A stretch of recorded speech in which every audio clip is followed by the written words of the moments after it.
बच्चों, आज की जो आप अमेजिंग ट्रिक्स को देखेंगे, आपको बहुत सारी प्रॉब्लम से छुटकारा मिलने वाला है। बहुत सारे पैसे बचेंगे और बहुत सारी परेशानियों से आप फ्री हो जाएंगे। तो चलिए वीडियो शुरू करते हैं। और बच्चा लोग कैसे हो? चलो चलते हैं कुछ नया सा करने। ओहो, ये बनाना कितने राइप हो गए हैं। जब इस तरीके से बनाना राइप हो जाए तो बच्चे भी खाना बिल्कुल पसंद नहीं करते, और बच्चे तो नहीं खाते पर हमें देने में भी बहुत ही ज़्यादा ख़राब लगता है। भले ही अंदर से बनाना कितना भी अच्छा क्यों न हो, उसकी स्किन खराब होने के बाद मन नहीं करता उतना खाने का। तो ये बनाना राइप होते ही क्यों हैं? तो चलिए आज देख ही लेते हैं इन्हें कैसे बचाया जाए। जब हम घर पर लाएँ तो लंबे टाइम तक बनाना कैसे चल जाए। जब इस कंडीशन में बनाना होते हैं ना, तो खाने का मन भी हो जाता है। अब इन बनाना को खराब होने से बचाएंगे तो उसके लिए छोटा सा काम करना है।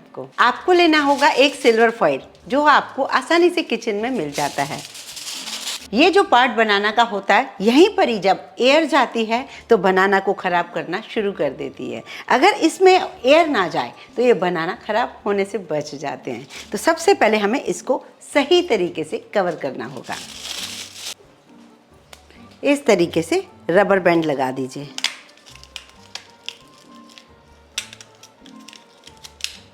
अगर ये सिल्वर फॉइल ना हो तो आप क्लिंग रैप भी ले सकते हैं। इस तरीके से बनाना को ओवर राइप होने से हम बचा सकते हैं। एक बार ये ट्रिक आजमा के जरूर देख लीजिए।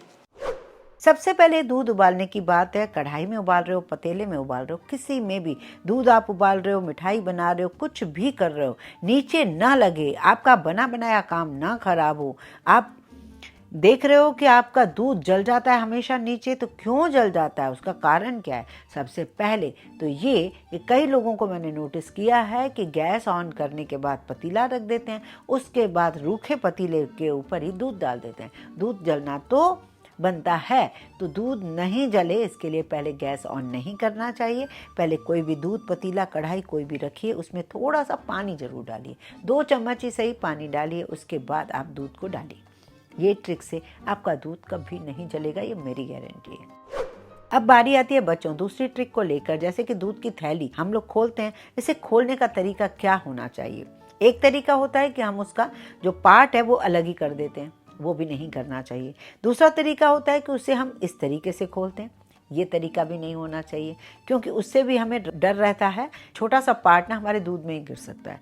तीसरा तरीका ये देख लीजिए कि जो कि हम इस तरीके से तिरछा कट कर देते हैं, जिससे दूध आराम से निकल जाता है और थैली का जो छोटा सा पार्ट होता है वो हमारे दूध में नहीं गिरता है, और इस प्लास्टिक को हम बिल्कुल सेफली, पॉलिथीन को, इस थैली को अलग रख देते हैं डस्टबिन में। तो इस तरीके से अगर आपने छोटी सी ट्रिक को फॉलो किया, बहुत बड़ी परेशानी से आप बच जाते हो। बच्चों आगे बढ़ते हैं, जैसे कि इस टाइप का स्नैक्स वाला झारा हम लेना पसंद करते हैं। अब लेना तो पसंद करते हैं, होता ये है हम लोग ना नीचे का सपोर्ट नहीं लेते, बस इसी तरीके से झारा लेकर आ जाते हैं। ये थोड़ा सा सस्ता जरूर मिलता है, लेकिन बार बार ये वायर निकल जाती है। वायर निकलने की वजह से हमें इसे हटा देना पड़ता है ना। तो इसलिए जब भी खरीदें, भले कभी भी खरीदें, सपोर्ट वाला खरीदेंगे तो लंबा चलेगा, ये मेरी गारंटी है। ये ट्रिक अगर आपने फॉलो की तो आप बहुत सारी परेशानी से बच सकते हो। ये देखिए, ये झारे किसी काम के नहीं होते हैं, हमेशा ऐसा झारा खरीदिए।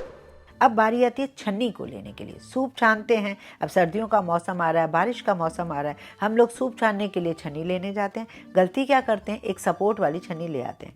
छन्नी सपोर्ट वाली लाते हैं, वो सपोर्ट धीरे धीरे यूज़ करने के बाद वो टूट जाता है। सपोर्ट जब टूट जाता है तो छन्नी बेकार हो जाती है। छन्नी है आपके पास, लेकिन वो सपोर्ट नहीं है ना, तो आपका काम वो परफेक्ट कर नहीं रही है। तो आपको हमेशा छन्नी अगर नई खरीदने जा रहे हो तो ऐसा खरीदिए जिसकी पूरी रिंग ही उसके साथ हो, सपोर्ट अलग से ना हो। अब आप समझ गए ना। ये वाला अगर तरीके की आपको छन्नी मिल रही है तो खरीद लीजिए, थोड़ी महंगी मिले चलेगा, लेकिन ये लंबी चलेगी, इसमें कोई टूटने का डर नहीं है। जो दूसरी होती है वो हमेशा टूटने का, उसका कील निकल जाता है और परेशानी होती है। अब बारी आती है बच्चों चाय छानने की छन्नी। ये गोल वाली लेते हैं, बड़ी होती है और बड़ी से हमारी चाय बाहर निकलती है। हमेशा ऐसे जिसमें कीफ टाइप बनी होती है छन्नी हमें वही खरीदनी चाहिए, और इसमें भी ऊपर वही देख लीजिए, ये सपोर्ट जो है सेम है, जिसकी वजह से आपकी ये छन्नी कभी भी टूटेगी नहीं। बच्चों, बारी आती है, आज मैं आपको एक छोटी सी ट्रिक और बता देती हूँ। जैसे कि हम मार्केट से सामान ले आते हैं तो इस तरीके से हमारी जो गठान होती है वो खुलती नहीं है। तो गठान ना खुले तो उसके लिए आपको करना क्या होगा, छोटा सा काम करना होगा। जो पार्ट खुला हुआ होता है उसे धीरे धीरे धीरे धीरे रोल करते रहिए। रोल करेंगे और उसके बाद जब खोलेंगे तो आसानी से वो खुल भी जाएगा। एक और बच्चों बढ़िया काम की आपको बात बताती हूँ। अभी मैं हाल ही में दिल्ली गई थी और मुझे ये बेबी अनियन मिले थे। ये बेबी अनियन भी नहीं है, ये मद्रासी अनियन है। ये पिंक होने के साथ साथ बहुत छोटे होते हैं। ये ज़्यादातर उनकी सांभर में बहुत यूज़ होते हैं। ये अनियन जब भी आपको मिल जाए ना, ले लिया कीजिए, क्योंकि इससे जो ऑयल में जो हम बालों के लिए ऑयल बनाते हैं वो बहुत बेस्ट बनता है। पता है, मुझे नहीं मिलते हैं तो मैं कोई भी ले लेती हूँ अनियन। एक्चुअल जो अनियन लेना चाहिए हमें, सबसे छोटा अनियन और पिंक अनियन ही लेना चाहिए बालों के लिए। तो मुझे मिल गए, मैं तो ढेर सारे उठा के लाई। अब बारी आती है बच्चों, हम उस ट्रिक को देख लेते हैं। जैसे कि भाजी तरकारी भी हमारे पास इन पन्नियों में आती है, और तो और कई प्रोडक्ट भी इस पन्नियों में आते हैं। मैंने इन पन्नियों का यूज़ पहले भी आपको बताया था डेकोरेशन में। अगर आपको याद होगा तो आप ज़रूर देख लीजिएगा, उसकी लिंक भी मैं आपको दे दूँगी। बड़ी प्यारी सी ट्रिक थी हमारे घर में होम डेकोर के लिए। अभी बारी आती है कि हम इस पन्नियों का, इन जालियों का क्या यूज़ करें, मैं आपको बताऊं। सिंक के लिए मैं हमेशा आपको बोलती हूँ कि एक जाली होनी चाहिए पतली वाली। ये तो मोटी जाली है, अगर पतली जाली हो तो आप सिंक के लिए बहुत यूज़ कीजिए, क्योंकि आपका सिंक खराब ना हो। अगर आपकी ये मोटी जाली है, किसी काम की नहीं है, तो इसे लपेट के गठान लगाकर जूने की तरह यूज़ कर सकते हैं। जैसे कि आप नॉन स्टिक बर्तन जो होते हैं उसके लिए अगर आपके पास प्लास्टिक का जूना नहीं है, इससे आपका बहुत बढ़िया काम होगा। करके देख लीजिए, करके देखेंगे ना, मुझे याद ज़रूर करेंगे। तो छोटी छोटी चीज़ों को फेंकना नहीं है, मतलब ऐसा मैं नहीं कर रही हूँ कि कबाड़ी बना लें अपन घर को, नहीं, लेकिन जो जो चीज़ें आपके यूज़ की हैं उन्हें एक तरफ रख सकते हैं आप। अब बारी आती है बच्चों, जब कई बार हम लोग मावा बनाते हैं, मिठाई बनाते हैं, तो हम नॉन स्टिक पे बना रहे हैं तो अलग बात है। अगर नॉन स्टिक पे नहीं बना रहे, आयरन की या कोई एल्यूमिनियम की बना रहे हैं या नॉन स्टिक भी बना रहे हैं, तो अब सबसे पहले ना कढ़ाई को सब तरफ से थोड़ा घी लगा दीजिए। ऐसा करने से ना आपके किनारे बिल्कुल ख़राब नहीं होंगे। दूसरी ट्रिक ये है कि अगर आप मिठाई बना रहे हो और आपको ये पता नहीं चल रहा कि मिठाई को कब तक उसे पकाया जाए, तो एक चम्मच डालकर देख लीजिए। चम्मच यदि सीधा खड़ा है, ये छोटी सी ट्रिक है बच्चों, तो इसका मतलब मिठाई जमने लायक है। अगर सीधा नहीं खड़ा, वो गिर रहा है, मतलब मिठाई अभी आपकी नहीं जमेगी। अगर आपने इस ट्रिक को समझ लिया तो अब आपने इस मिठाई को जब भी ट्रे में डाला तो 1-2 घंटे बाद वो बढ़िया सी जम जाएगी, क्योंकि आपने उसकी चेकिंग कर ली है कि वो मिठाई जमने लायक है। हालांकि लिक्विड ही दिख रही है, लेकिन आप देखेंगे इस मिठाई को आप किस तरीके से पीसेस कट करके निकाल सकते हो। ये सॉफ्ट मिठाई है माना कि, लेकिन फिर भी ये देखने का तरीका होता है। इस मिठाई को आम के सीजन में ज़रूर बनाइए। मसाला किचन पे मैंने इसकी रेसिपी दे रखी है, बहुत अमेजिंग ट्रिक है, आप ज़रूर बनाइए। बहुत अमेजिंग डिश है, इसे ज़रूर ट्राई कीजिए। आम की मिठाई ना खाई तो फिर क्या खाया बच्चों। अब चलते हैं उस इम्पॉर्टेंट चीज़ को देखने जो कि बारिश के सीजन में हमें ज़रूर यूज़ करनी चाहिए। नए प्रोडक्ट कई बार हमारे घर में आते हैं, और नए प्रोडक्ट को जब भी हम खोलते हैं, जैसे बॉटल्स, कई सारे थर्मस, बहुत सारी चीज़ों में ये सिलिकॉन का जेल होता है, और ये छोटा सा पाउच होता है। ये पाउच इसलिए होता है कि उस चीज़ को ख़राब ना करे, उसमें स्मेल ना लाए, और बहुत सारे चीज़ों में ये होता है।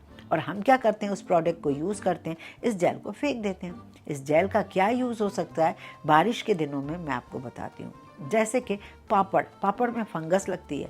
वैसे तो पापड़ में अगर आपने लौंग रख दिए, तो तेज़पत्ता रख दिया, नहीं होती प्रॉब्लम। और भी एक तरीका मैं आगे आपको बताऊंगी, लेकिन ये अगर आपके पास सिलिकॉन जेल है तो आप इसमें डाल दीजिए, आपके पापड़ बिल्कुल ख़राब नहीं होंगे। दूसरी चीज़ ख़राब होने वाली होती है वड़ी। दाल की बड़ियों को हम बारिश के लिए बना के रखते हैं कि बारिश से पहले बना के रखें, लेकिन ख़राब हो जाती हैं तो बड़ी दिक्कत होती है। मिश्री, आजकल चीनी के बदले हम लोग बहुत सारी मिश्री यूज़ कर रहे हैं। मिश्री है, गुड़ है, अभी गुड़ मेरे पास नहीं है इसलिए नहीं बता रही हूँ, ये गुड़ पे भी सब काम करेगी। गुड़ है, मिश्री है। बारिश के दिनों में आप देखते हो कि सील से जाते हैं, तो आप इस सिलिकॉन जेल डाल दीजिए। और सिलिकॉन जेल ना हो तो क्या करोगे बच्चों, आप एक छोटा सा कपड़ा ले लीजिए, उसमें चावल बांध दीजिए। चावल बांधने के बाद इस मतलब गठान को, आप पोटली को इसके अंदर रख दीजिए। आप देखेंगे ये चावल पूरा मॉइस्चर सोखते रहेंगे और आपका ना ये चीज़ कोई भी ख़राब नहीं होगी। ये छोटी छोटी ट्रिक्स बच्चों बड़े काम की होती हैं। आप आजमा कर देखिए, मुझे कमेंट करके ज़रूर बताइए। आगे बढ़ते हैं, एक एब्जॉर्बर आता है जो कि मार्केट में इजीली मिल जाता है।